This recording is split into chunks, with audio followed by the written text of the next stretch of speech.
A día de hoy hay videojuegos indie creados por un equipo pequeño y producciones mastodónticas como el popular y aclamado Call of Duty, que acaba de lanzar su nueva entrega ambientada en la Segunda Guerra Mundial. En el siguiente reportaje veremos con sus productores el trabajo que hay detrás de las localizaciones e información histórica del juego. Peggy 18.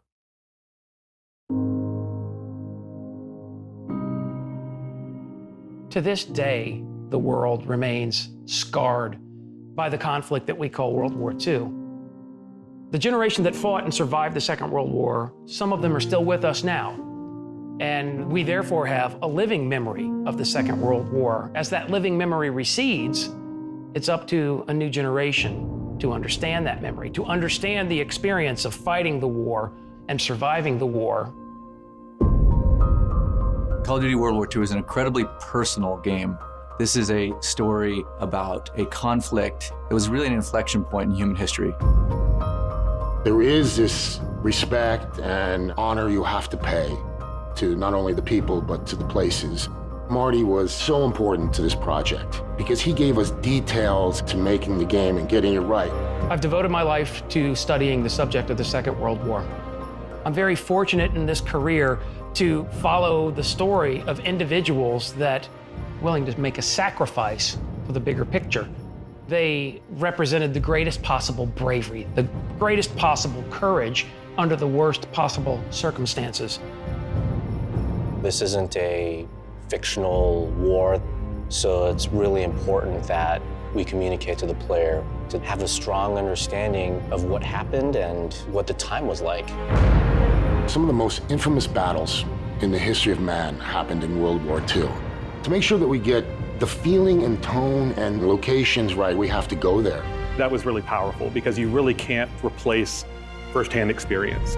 In terms of the locations, we wanted to give you these classic, iconic conflicts and battles, but at the same time, we wanted to tell you the lesser known conflicts, areas in which you were going to be seeing things for the first time. Let's move! The story of Normandy is one of incredible international cooperation. The force that conducted the D-Day landings was 14 nations, a multinational coalition force of 130,000 men with one objective: to overcome German opposition. People very often have an emotional moment when they see Omaha Beach for the first time. They see this place where on this one day, this day of days on June 6, 1944, 1,000 men were killed in combat on a 5-mile wide beach. And it's powerful and it speaks to them. In this area was the U.S. Army's Big Red One, the 1st Infantry Division. They were the first men to get off of Omaha Beach up the Cabourg Draw.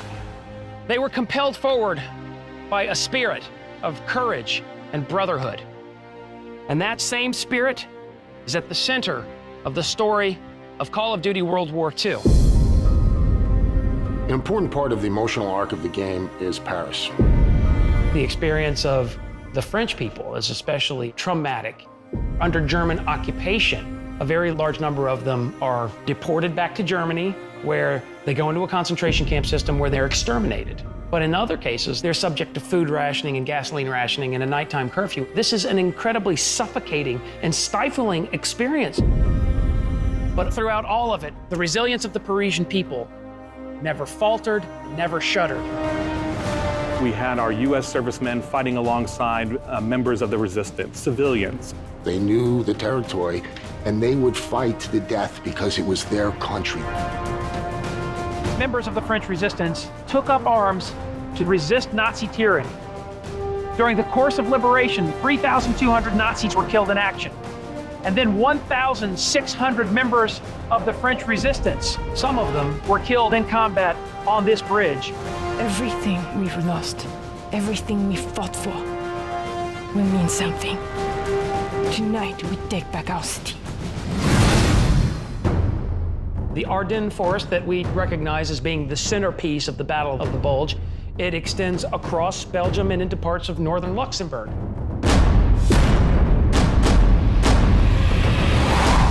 Now the war is entering a darker, deeper phase. During that time, it was more of a grind and a stalemate. There was snow on the ground. It was 0 degrees. It was realizing the depth of that hardship that they endured for our freedom. Recreating that for the player so that they have some understanding of the sacrifices that were made. On Sunday, December 16, 1944, the Germans unleashed the Battle of the Bulge, the Ardennes counteroffensive. It roars through this part of central Luxembourg. It shatters the 28th Infantry Division. The Germans had imagined this victory, that they would drive a wedge between the British and the Americans. This was Adolf Hitler's last chance, his last gamble. But none of this was to be. Within 6 months, the Allies are in Berlin itself, and the war in Europe is over.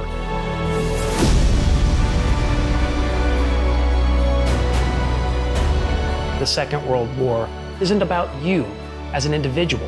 This is about people. This is about an idea. The idea of freedom, freedom from oppression. When people went off and served, they were there for a higher purpose. This is the greatest generation. If people didn't step up and do the right thing, who knows where we'd be today? We got to know the personal stories of the conflicts of the war. We realized these great men and women, they're no longer here to tell them stories themselves. If people remember, people will memorialize. And if people memorialize, people won't forget. We're delivering an experience, it's as powerful as it can be, but it's also respectful of the sacrifice that real people made in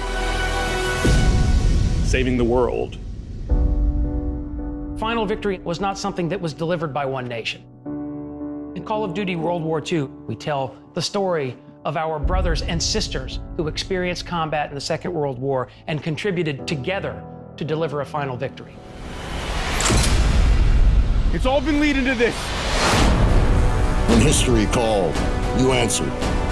Wherever your path takes you, you will always be amongst a brotherhood of heroes.